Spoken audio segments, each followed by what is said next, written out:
Niba ufite gahunda yo kugura inzu, nakugira inama ko wakwigura ino nzu nziza. Ni inzu ya mbere nakwita ko ari iya mbere kadasiteri yubatse muri Kibagabaga. Impamvu ubwo mvuga ko ari iya mbere si uko izindi zidahari, ahubwo ni uko ariyo yubatse neza, yujuje kandi ibyangombwa byose ngiye kukubwira. Iyi nzu yacu ifite ibyumba 5 ikagira na ofisi ya 6. Hari ahandi se wigeze ubona kadasiteri nk'iyo ngiyo muri Kibagabaga ingana gutyo? Ku byumba 6 urumva ko yaba ifite espace nini, kandi ubwo ifite n'amadusha nini ugire ngo ni 3. Ahangaha nk'uko ubona kuri kamera yawe, inzu yacu yubatse neza cyane ku buryo buri moderne. Nituza kugeramo imbere uze kwihangana ugende undebera ibikoresho bigiye bigize, ibikoresho byiza cyane. Ariko ndakubwira ko hano hari parking y'imodoka zigeze muri 4 cyangwa se 3 nini z'amajipe. Mbabarira gatoya umpindukirize babone ko inzu yacu iri kuri kaburimbo, kandi iyi nzu yiguze waba uturanye n'abaturanyi beza cyane. Urabona ko utaba utuye wenyine mu by'ukuri. Mutise iyo nzu yanyu ko kumva ari nziza, igiciro nacyo ni cyiza. Igiciro ni cyiza kubera yuko kuri miliyoni 240 ndetse ziganirwamo uru rugo rudasanzwe rw'ibyumba 6 warwegukana. Dukomezanye kandi sinshaka gutinda hanze. Ni inzu nziza nk'uko ubibona kuri kamera yawe, ariko tutaragera kure mbanze nkusobanurire biri kubikubwira. Nitwa Moses, channel yo ni Kigali Buy and Sell. Nimba ari ubwa mbere uhakoze, kora subscribe kugira ngo dukomeze tuzamukane twinjoyinga video yacu. Ahangaha rero mpagaze ahangaha murabona ko dufite escalier hano tujyana kuri rooftop nziza cyane. Hari n'utujaridi twiza tuhateye, ngira ngo murabibona. Nakubwiye ngo ugendere ku bikoresho kuko ibi byuma bwabyo ni aluminium. Ubwo aluminium umuntu ahita yumva ibyanye. Ahangaha tuhasanga urubaraza. Uyu ni umuryango w'urugi uhinguka muri chambre principale. Ubwo urumva ko bidagomba gutana na office n'ubundi ya nyirirugo. Banyerekere cya cyumba cya 6 nababwiraga cyakora nka office. Urabona ko nacyo ari Kigali. Ubwo rero niduhindukira gutya, reka munyemerere tuzamuke mbanze mbereke rooftop yacu.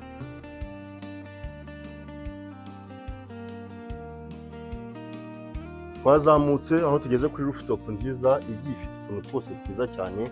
Aya ni amabuye yometseho meza, ariko rooftop ngari yisanzuye, nayo ushobora kuba wakwicazaho abantu benshi mu buryo ukaba wabakira.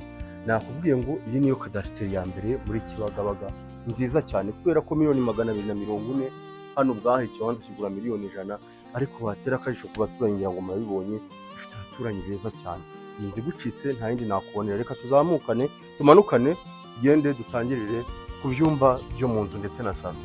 Twakomeje ahangaha duhere ni mu rubaraza rwiza cyane, narwo ushobora kwicaraho mu gihe urambiwe no kwicara muri salo.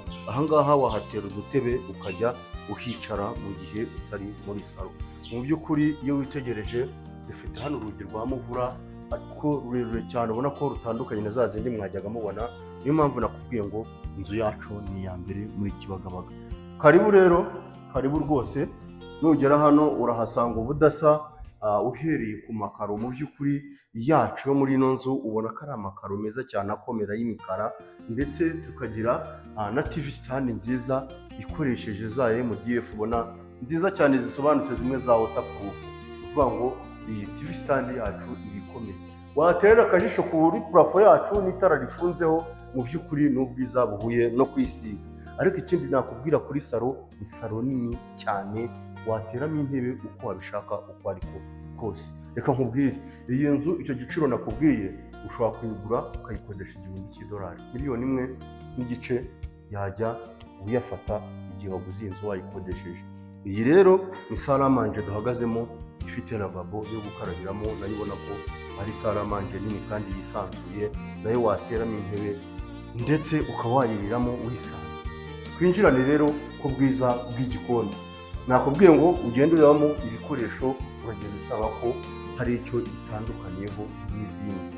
Izi MDF ziri ahangaha murabizi ko zizirana n'amazi, ariko izi ngizi ni waterproof. Ni ukuvuga ngo ni imyaka imirere na mirere, nta kintu gishobora kuba amazi yayikoraho. Umwanya wa firigo urimo, umwanya wa gazuka urimo. Ubwo rero igikari kirafunze, ariko dufite n'amanegisi aho umukozi yarara ndetse naho watekera. Ariko reka twinjirane tujyane mu byumba. twakomeje ariko abanza banyerekeye urugi rwiza ruri aha ngaha, ntabwo ari bya bindi by'amayunifomu ngo ni muvura, izi ni inzugi fomu bari aba yagiye akazana. Aha ngaha tuhahurira na dushe na tuwarete nziza cyane. Mbasobanura ko iki cyumba ndi kubereka ni icyumba cy'abashyitsi cyiza cyane, ariko iyo tuvuye aho ndagira ngo mfashe abanyerekeye icyumba nyirizina. Icyumba kinini giteye neza.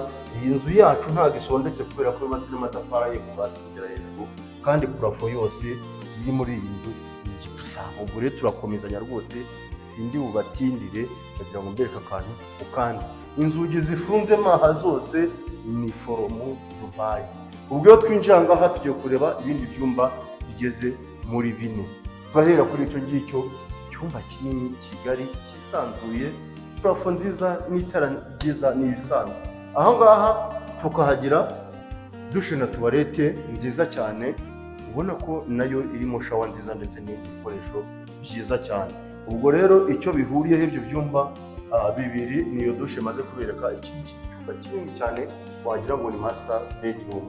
Mu by'ukuri urabona ko waba wiguriye inzu nini kandi ihagije. Dukomezanye, nta gutinda kuri ubeho. Aha ngaha tuhasanga icyumba kinini nacyo cyiza. Ubwo ni icyumba cya 4, kikaba ari icya 5 ariko mbariyemo na ofisi twasize hanze. Aha ngaha tukahagira dushe na tuwarete yacyo. Urumva ko hari n'ibyumba 3 bigiye bifite dushe na tuwarete byisangukira byonyine. So dukomezanye rwose, ntabwo ndi ushaka kubarambira. Iyo tugezemo aha tuhafite agakontwari cyangwa se akantu k'akagariderobe na gariderobe bashyiramo inkweto keza cyane, ubona ko hajyamo inkweto nyinshi cyane. Twava aho ngaho, hano tuhafite dushe nziza cyane, ubona ko ni ngari, ni ikiruta za zindi nyine, ni master bedroom kubera ko dufite shawa ebyiri ushobora kogeramo hano, n'umugore wawe nawe akogera aha ngaha, zose kandi zirimo zikora. Ubwo tuwarete urayibona ni nziza cyane, n'imirano ndetse na lavabo nziza. So dukomeze.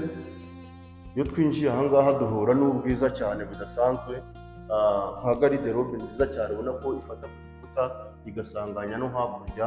Urumva ko harimo umwanya w'intuza wa televiziyo. Urumva ko iki cyumba cyacu gifite ibisabwa byose, kandi ni icyumba kinini. Wareba purafo yacyo ifite dizayini nziza.